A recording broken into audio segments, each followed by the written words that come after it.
اعوذ باللہ من الشیطان الرجیم، میں اللہ کی پناہ مانگتا ہوں مردود شیطان سے۔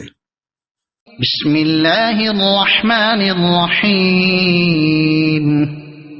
شروع اللہ کے نام سے جو بڑا مہربان نہایت رحم والا ہے۔ یا اہل الکتاب لم تحاجون فی ابراہیم وما انزلت التوراۃ والانجیل الا من بعدہ افلا تعقلون۔ ہا انتم هؤلاء حاججتم فيما لكم به علم فلم تحاجون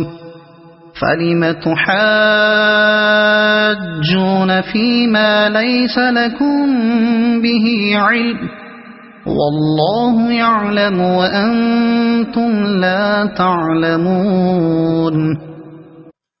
اے اہل کتاب، تم ابراہیم کی بابت کیوں جھگڑتے ہو حالانکہ تورات اور انجیل ان کے بعد ہی نازل کی گئی؟ کیا تم پھر بھی نہیں سمجھتے؟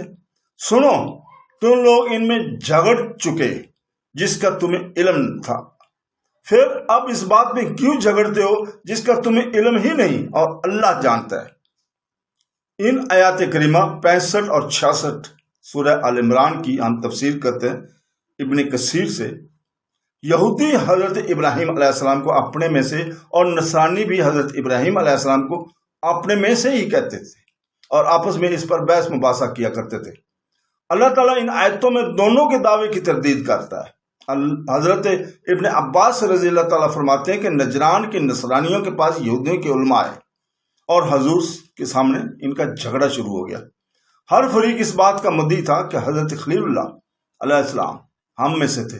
اس پر آیت اتری کہ اے یہودیوں، تم خلیل اللہ کو اپنے میں سے کیسے بتاتے ہو حالانکہ ان کے زمانے میں نہ موسیٰ تھے نہ تورات۔ حضرت موسیٰ علیہ السلام اور کتاب تورات شریف تو خلیل اللہ کے بعد آئے۔ اسی طرح اے نصرانیوں، حضرت ابراہیم علیہ السلام کو نصرانی کہہ سکتے ہو حالانکہ نصرانیت تو ان کی صدیوں بعد ظہور میں آئی ہے۔ کیا تم اپنی موٹی بات کے سمجھنے کی عقل بھی نہیں رکھتے؟ پھر دونوں فریقوں کی اس بے علمی کی جھگڑے پر رب دو عالم انہیں ملامت کرتا ہے۔ اگر تم بحث و مباحثہ دینی امور میں جو تمہارے پاس ہیں کرتے تو بھی خیر ایک بات تھی، تم تو اس بارے میں گفتگو کرتے ہو جس کا دونوں کا مطلب علم ہی نہیں۔ تمہیں چاہیے کہ جس چیز کا علم نہ ہو اسے اس علیم اللہ کے حوالے کرو جو ہر چیز کی حقیقت کو جانتا ہے اور چھپی کھلی تمام چیزوں کا علم رکھتا ہے۔ اسی لیے فرمایا اللہ جانتا ہے اور تم محض بے خبر ہو۔ صدق اللہ العظیم۔